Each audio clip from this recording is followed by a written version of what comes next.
it's not something I'd want to give to a beginner, but a beginner could ride it if they took their time and was patient and thought, I'm going to learn this bike.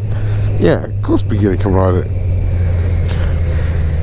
If you're new to riding in general, I wouldn't jump on it. Definitely not forgiving enough for that. But I mean, you would have had to have done your tests, you'd have to have got used to it. So yeah, what a bike. I found, for me, the only real difference in sport road modes is that engine braking. Massive difference. So much difference so actually that it's horrible in road mode. It's so jerky. You know, you do like a first gear's going to be a bit jerky, but second and third, it would be like thud and throw you forwards. It does throw you a little bit forwards on sport, but nowhere near as vicious as road.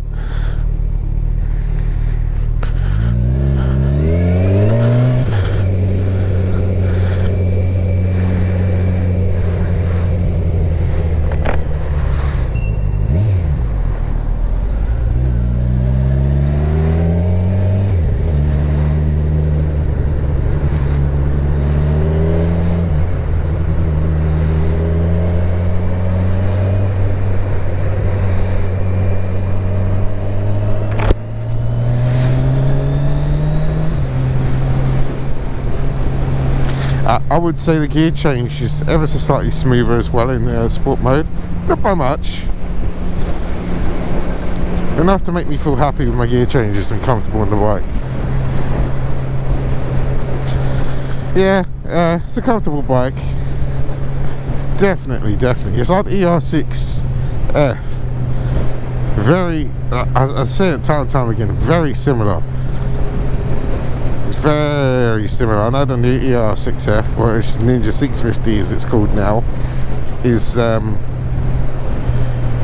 more sport orientated, because that's just what they've tried to do with it now. But it's still the same bike, really. It's the same engine, same brake horsepower, same torque, same everything else.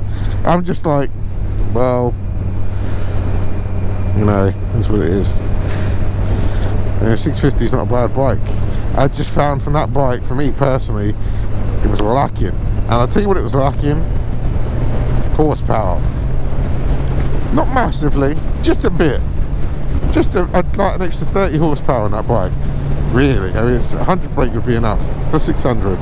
Or even 90 horsepower, 90 I'd call it there.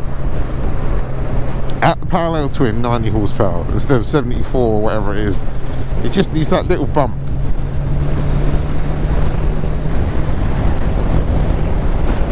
I also noticed with sport mode, there's something else in sport mode. It loves the wheel spin. It's like there's no traction control in sport mode. I mean, I had it this morning, cold stuff, you know, running it cold. It would spin. Never had that in road mode.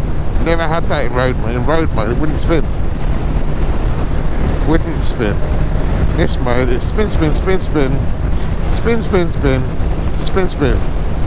in the morning. Yeah, you can have your wits about you.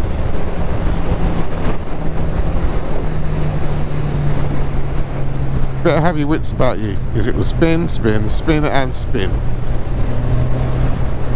yeah, don't leave it in the sport mode if you value your life and you ain't used to this bike. Yeah, I say that, but in actual fact, if you've been riding for a while, controlling a rear wheel spin, as long as you're going straight, it's you know, you just keep going straight. The other problem I've had with this bike, when you're on the power a bit on a turn or a lean, or you're overtaking someone, you're going back into your lane, front wheel wheelies. Oh Lord. It loves a wheelie on an overtake, this bike. Wow, that's all I can say. So, you know, I've been riding this bike now for about a week. I'd say about a week total. And yeah, the wheelies, oh my god. You know, like if you go to overtake a car like you would a 600, you'd be on the back wheel. But you won't even realise it at first. You'll be like, oh my god, the front end.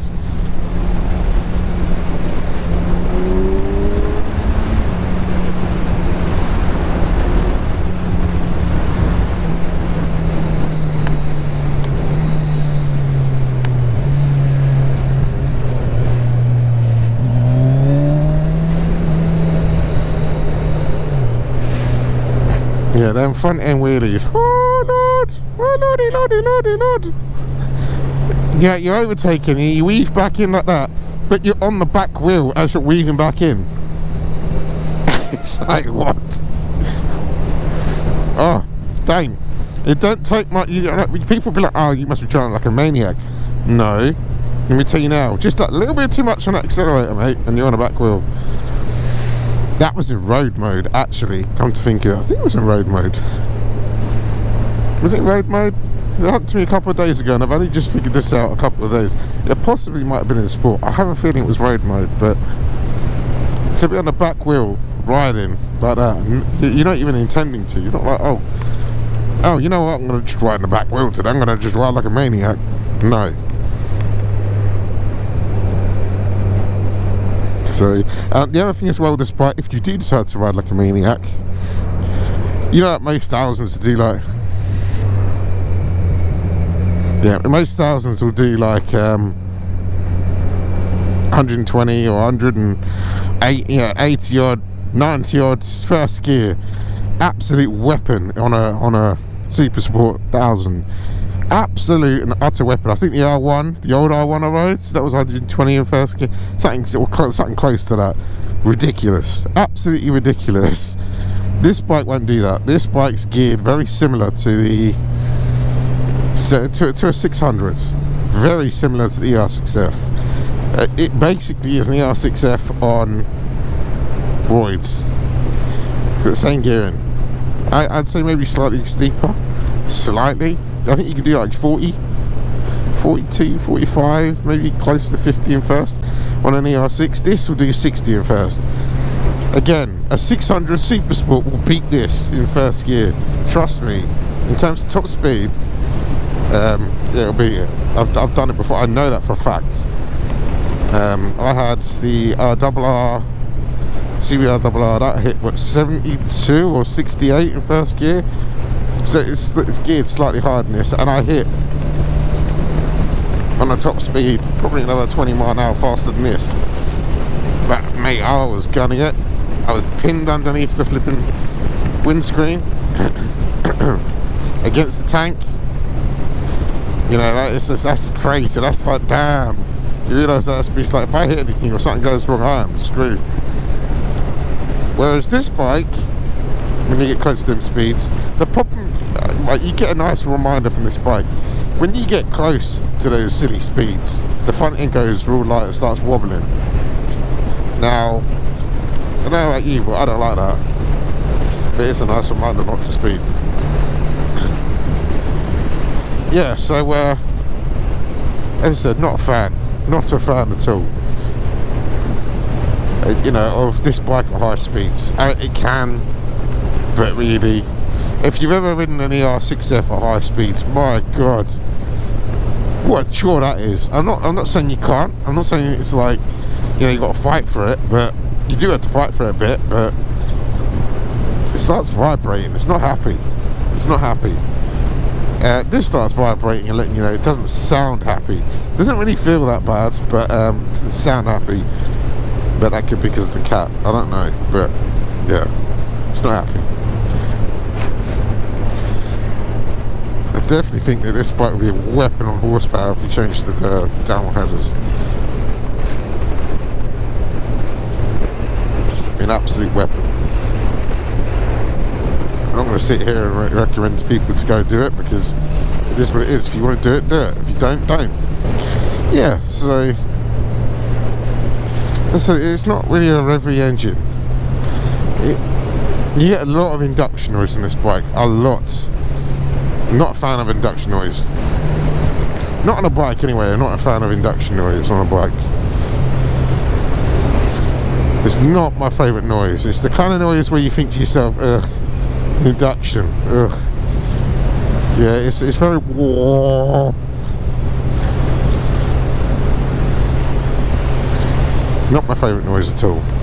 Some people love it, but yeah. So I won't be touching the air filter. Some may already have done it in this bike. I haven't checked. It will need to be checked soon for its next service, but we'll deal with that as and when that happens.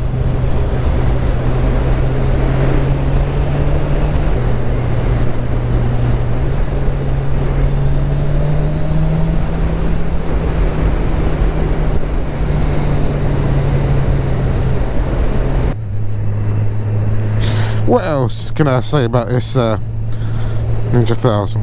Oh, adjusting the rear wheel on this is, I would like to say, the easiest thing going. I mean, I really would.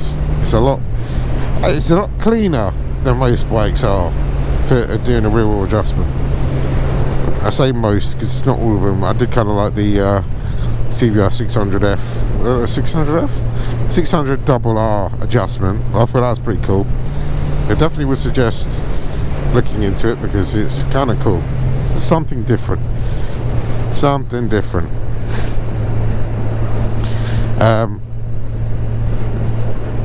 What's the other one as well? Yeah, you probably want a torque wrench. Probably want a torque wrench for doing it. I know the other ones you didn't really need it, but yeah, this one you do. You definitely do, because I do not want to strop out my rear swing arm. So torque wrench it is.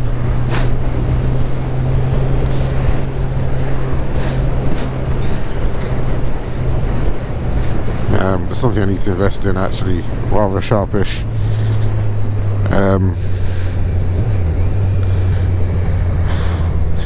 Cooling system out of this, again, something else interesting. I've done cooling systems on bikes before.